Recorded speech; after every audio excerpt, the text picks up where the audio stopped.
In today's Clash of Clans video, we're going to be taking a look at the Week 6 CWL Elite 15 War, King Jeffrey versus WHF2. Let's get straight into it.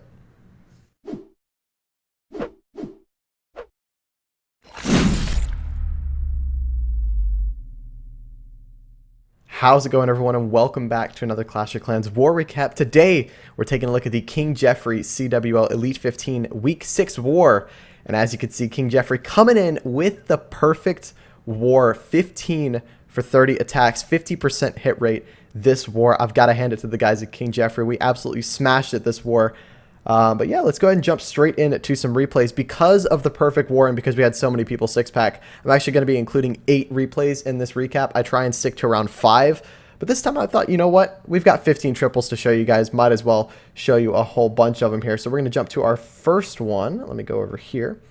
We've got Sakura on number 15 with the Golem Zap Witch. A bit of an interesting strat. Fairly new to the meta as of the latest update in the past couple of weeks.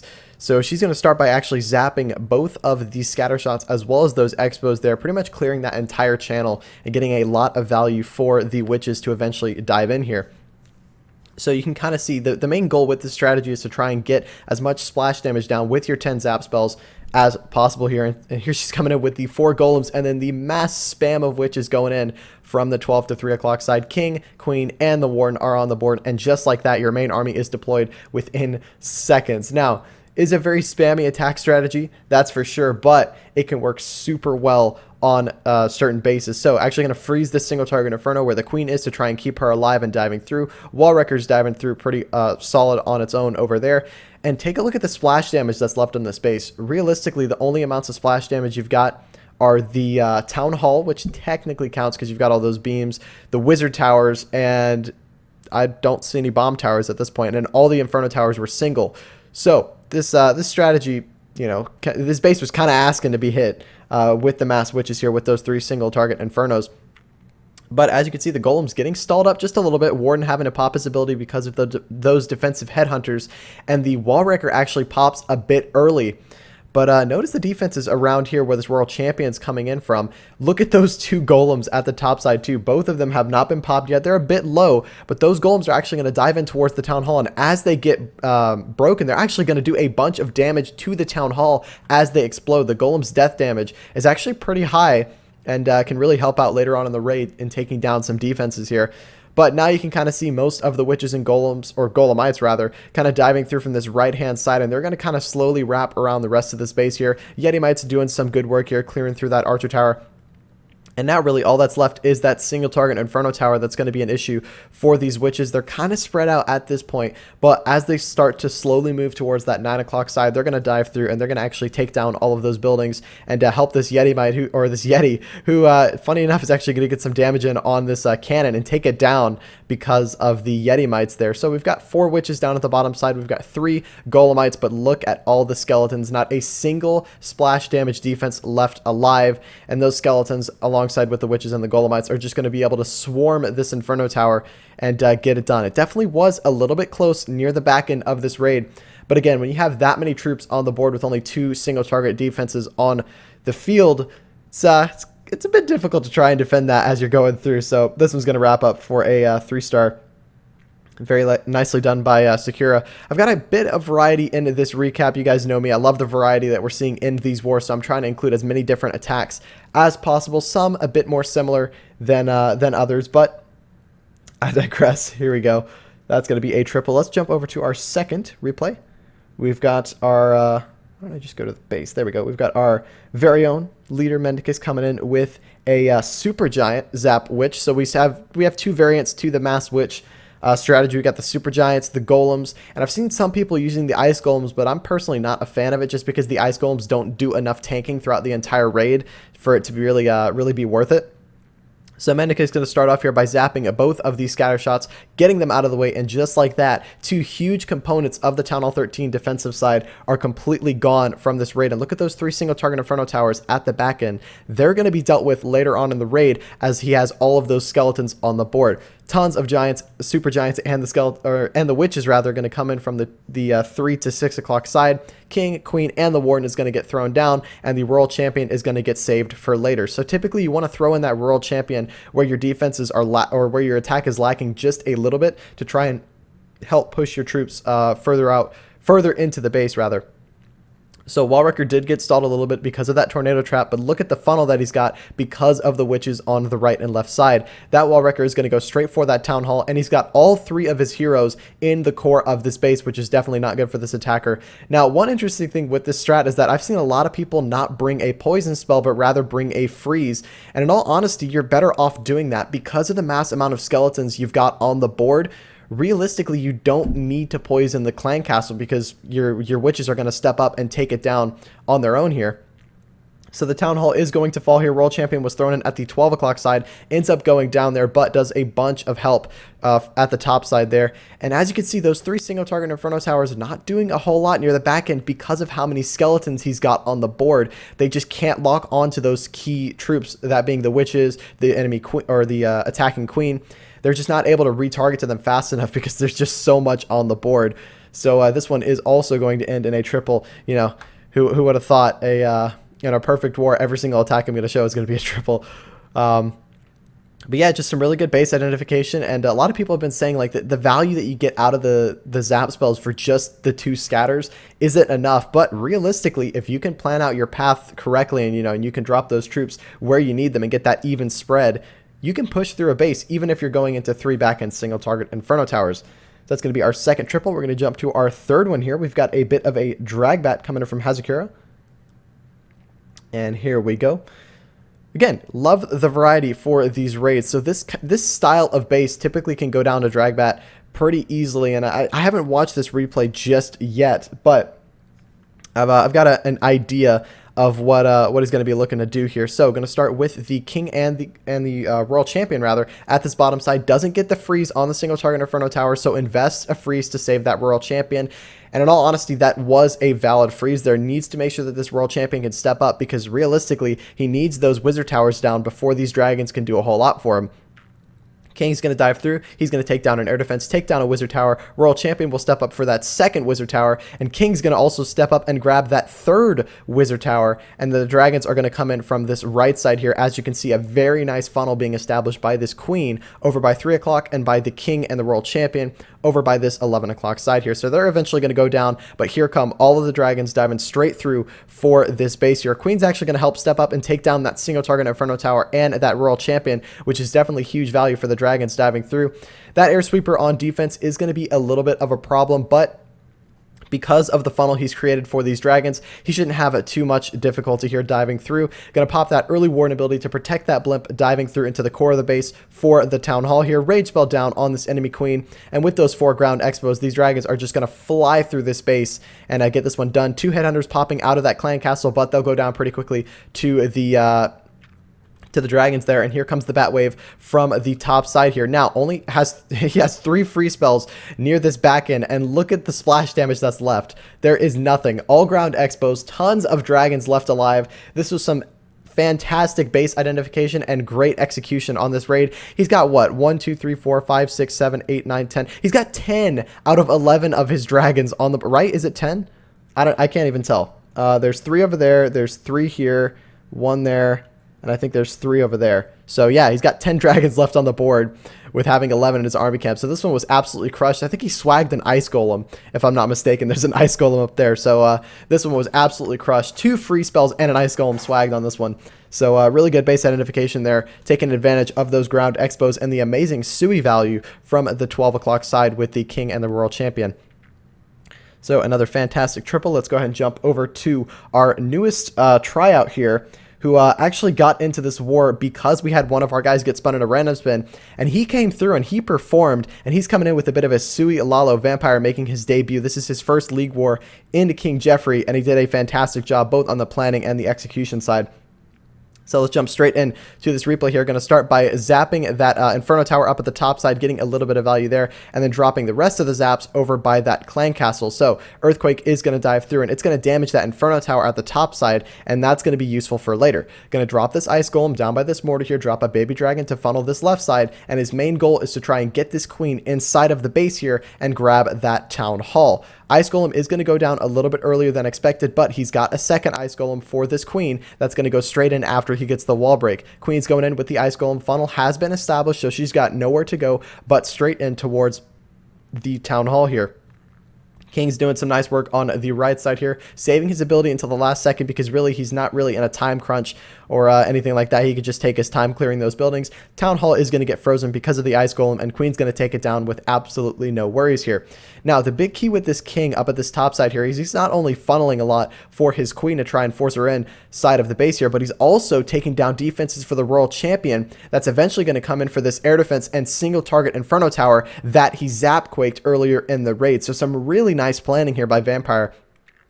I believe this was the first hit of the war, and it came through with the triple. It's just good base identification. And then now we're going to come in with the Lalo from this 6 to 9 and the 9 to 12 side. So the Queen's actually going to step up and grab the Royal Champion as well, taking her down. And now the Lalo is going to come in from this left side. Some beautiful pathing for this Lalo. No air sweepers in, no air sweepers anywhere to stop this Lalo from diving through. And now he's just going to wrap his loons directly around the base here. That Eagle Artillery is in a bit of an awkward spot, but he's going to drop about 6 loons from that about 7 o'clock side to try and dive through and join up with the main force to get that Eagle. We've got the Stone Slammer coming in from this top side here to go up for that scatter shot. Going to freeze that sweeper, allowing the Slammer to kind of stay in the base here and dive through and take some things down. Saving the Warden ability until the back end scatter shot, which is definitely a good call here. Didn't need to use it through that Eagle because those loons were not targeted. Now the Warden ability is going to go off as soon as those loons get into range. He's going to freeze that scatter through the Warden ability, which isn't the best play, but then again, it didn't matter at this point. He was able to go through with these loons, and they were able to get it done for him here. Got a little bit close because that scatter shot stayed alive,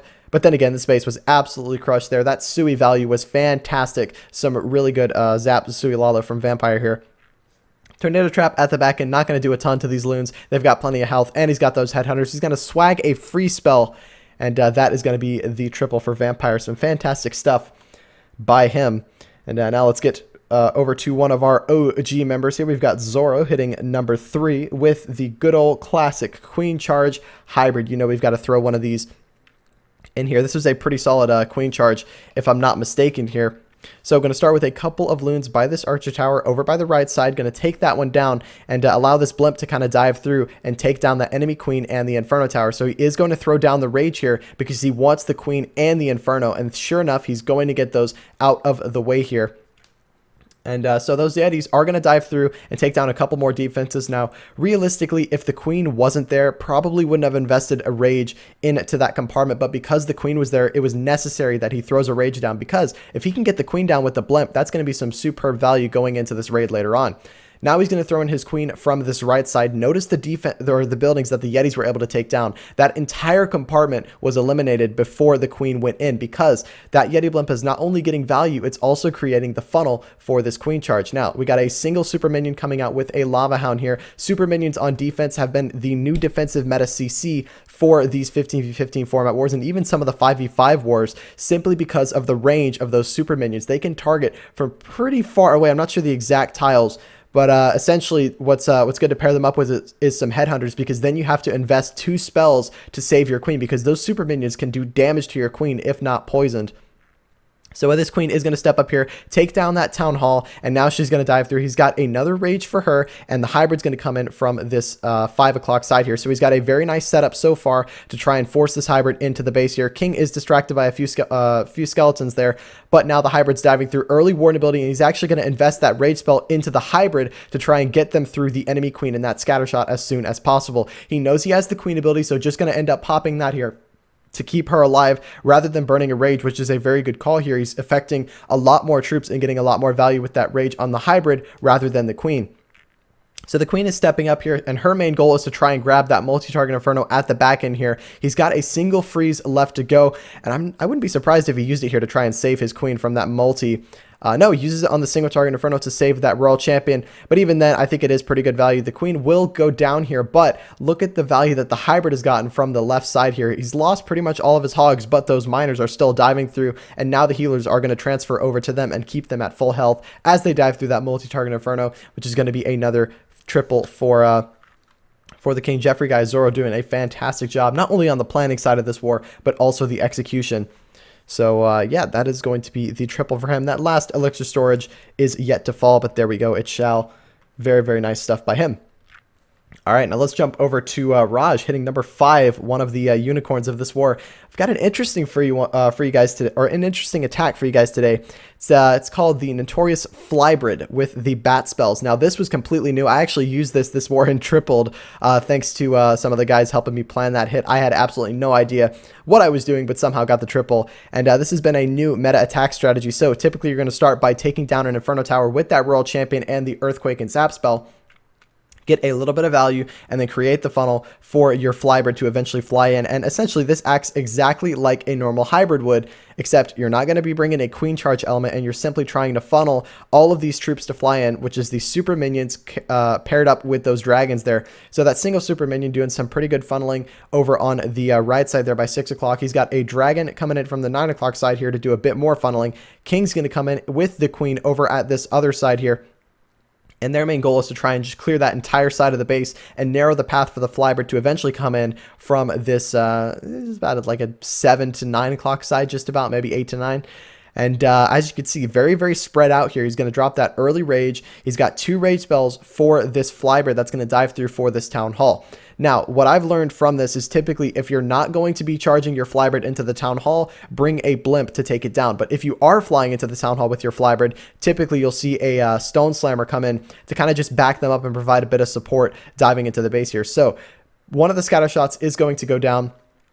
Flybird is still diving through here. The Queen and the King are still working along that left side. They're going to take down the enemy RC, and that blimp is actually going to help dive through and take down the Eagle. And here comes a bat bomb straight in on this scatter shot here. Now, it's a bit risky to go with bat bombs, especially in a all-air raid, typically because if there's an air bomb and it catches your bats, then they're going to be toast and you're not going to be able to get through this one here.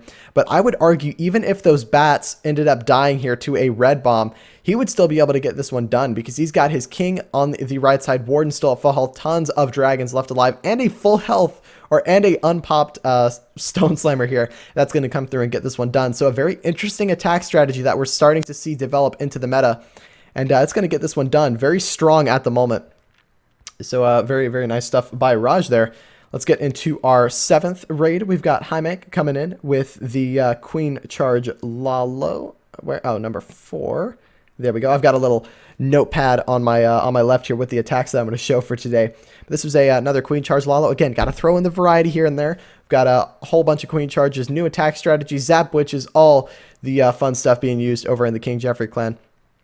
But here we go, going to start with a single loon to take down that mortar to allow those Yeti Mites to stay in the core of this base and do damage to just those defenses. So they will end up taking down that Inferno Tower, but not going to spend a rage spell trying to get that Royal Champion down. Really, he knows that later on he'll be able to deal with that with the Queen. So now we're going to see this Queen Charge start from this right side. She's already going to be under quite a bit of fire from that Tesla Expo and Archer Tower. Those new levels of Archer Towers definitely doing a lot of damage to these Queens, and you're having a... You know, you're basically having to figure out, okay, how much damage is my Queen going to be under? Because now you've got to calculate, okay, look, we've got those new Archer Towers with that new DPS that has to be taken into consideration here. But now this King is doing a very nice job at this right side here, funneling. Coco Loon going to step up and grab a Seeking Air Mine. And here comes the second super wall break, going to end up raging it here to get it to where it needs to go. And it's going to get that second super wall break and allow the Queen access to the core. So now we've got those 3 Headhunters and the super minions out of the clan castle here. And notice he had to burn the free spell on the Headhunters and burn the poison on the super minions. This is a very deadly... It's a very deadly defensive clan castle combination for Queen Charges because it's a bit difficult to deal with because, you know, a lot of times players will hesitate whether or not to burn all those spells on taking down the defensive CC. But realistically, you have to do that. Otherwise, your Queen's going to be in a lot of trouble. Having to burn another free spell here on that scatter shot and the scatter shot and the Grand Warden pad here, and is probably going to have to burn another freeze on this King if he wants to keep his Queen alive. Might just pop the ability. Yeah, he decides to pop the ability, and now he's flying his troops directly in towards this Town Hall. Now, he's argued at this point, look, I'm pretty good on the on my troops getting through and triggering that Town Hall, and sure enough, they do. Warden ability is going to be popped a little bit early there. Royal Champion's actually going to come in with the Lalo, which is one thing I've seen a lot of players do. Throwing in that Royal Champion can definitely be a lot of good value for the Lalo, because as those defenses are targeting those loons, your Royal Champion can kind of step up and get a lot more value for you. Third super wall breaker coming in to break open those walls for those loons diving through the base. Gotta love the banter. But those loons are going to dive through here, and they're going to take down the rest of these defenses. And sure enough, that world champion on defense would have been a problem here if he didn't throw his world champion in on the offense. So that his world champion is going to end up taking down the enemy world champion, getting her out of the equation and allowing those loons to sweep through and take down that final bomb tower there and clear the rest of the trash buildings on this base. So a very nice attack by Jaime, getting this one done for King Jeffrey. And I just got to give a shout out to everyone in this war. We had, I think, 4 people 6-pack in this war, not to mention we also had some pretty solid defense on our end. We had several of our bases get hit multiple times and still defend. So big props to the base building guys as well as the attackers. It was just all around a fantastic war for us.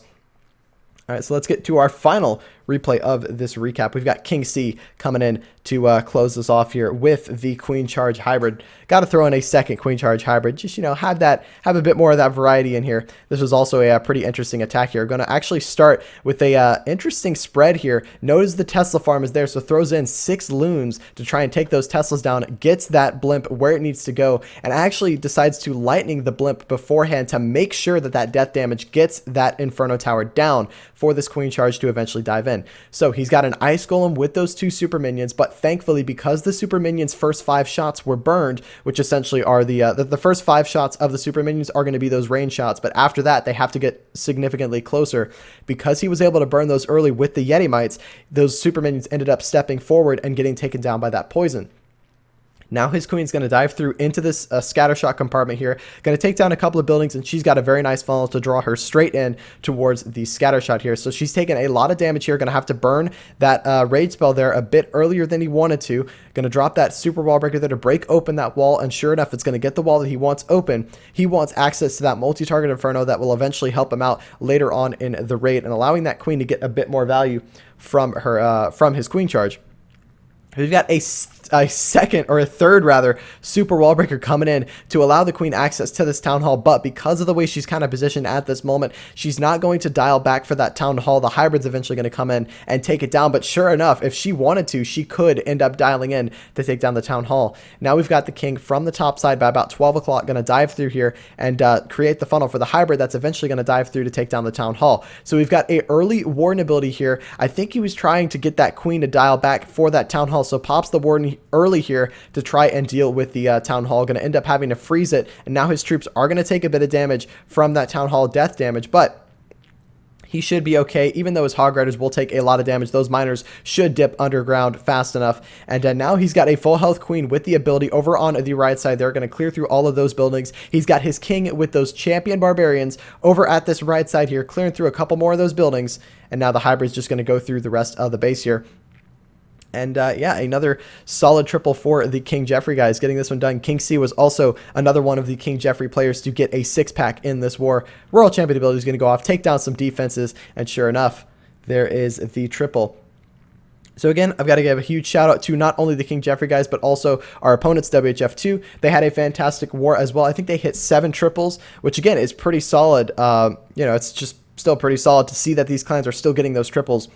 And I think, you know, in all honesty, King Jeffrey just had a hell of a week this week.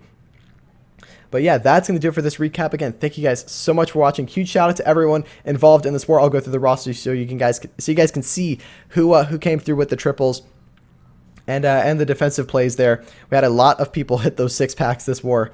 So a huge shout out to you guys, and of course the base building team on point. We had several bases get hit, you know, 3 times and still defend. A couple of fresh triples that we'll look at later on this week, and hopefully we can build some bigger and better bases going into week 7. But that's going to do it for me. Thank you guys so much for watching. I really appreciate you for dropping by. If you did like this video, please feel free to drop a like, and don't forget to subscribe for some more awesome Clash of Clans content. That's going to do it for me, and I'll see you guys later. See ya.